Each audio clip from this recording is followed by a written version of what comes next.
I'm going to show you a simple example of how to use the Azox credit card extension with Dynamics GP. What I'm going to do is I'm going to create, with Integration Manager, a batch of sales invoices that I've received from an external source. In this case, it's going to be a Salesforce system. I'm going to take that information, turn it into sales invoices within Dynamics GP, and then use the Azox credit card extension piece to create credit card payments and also process those payments through a gateway. And then I'm going to post that in Dynamics GP. So let's take a look at it. Starting in GP, I'm going to go into the Integration Manager, and I've created this integration. Let's take a look at it. This is a simple integration. This is my input data here. It's very simple.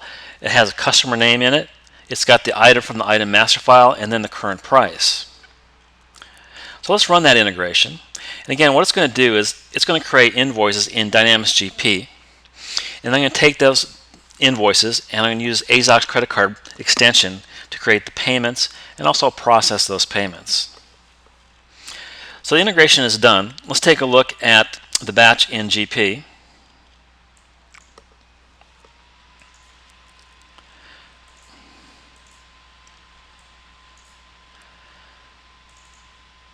And this is an example of one of the invoices that I just created using Integration Manager.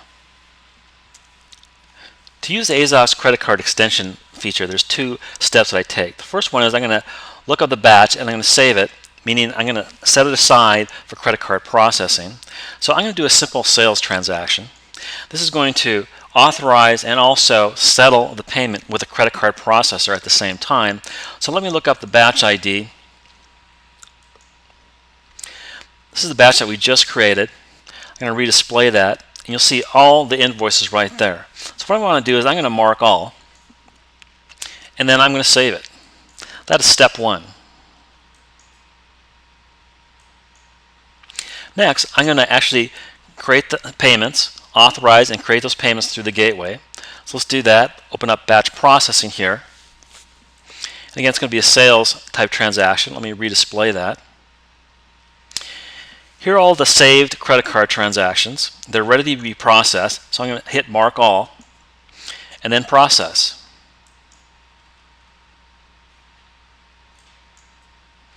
You'll see that the system is going out to the gateway, and you can see the numbers processing over on the right hand side. Now let's take a look at some of the output reports. Here's a report of all the approved credit cards, and you can see those here. Then I intentionally put some bad numbers in there, and you can see that that's coming back from the processor as an invalid account. So let's take a look at one of those individual invoices and look at the payment associated with it.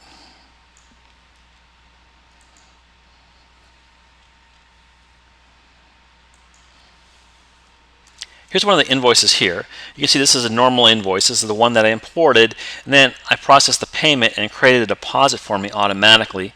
I can click on that, link back into the detail, select a payment, and you can see the details of that authorization here.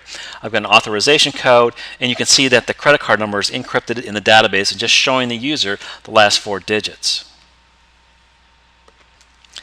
So now all I have to do is go back and post that batch. So I go to the batch window right here, and then I'm going to post that.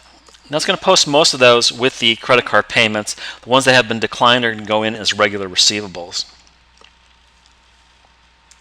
So you can see it's a relatively simple process to process a large number of credit card payments in Dynamics GP when you use the Azox credit card extension product.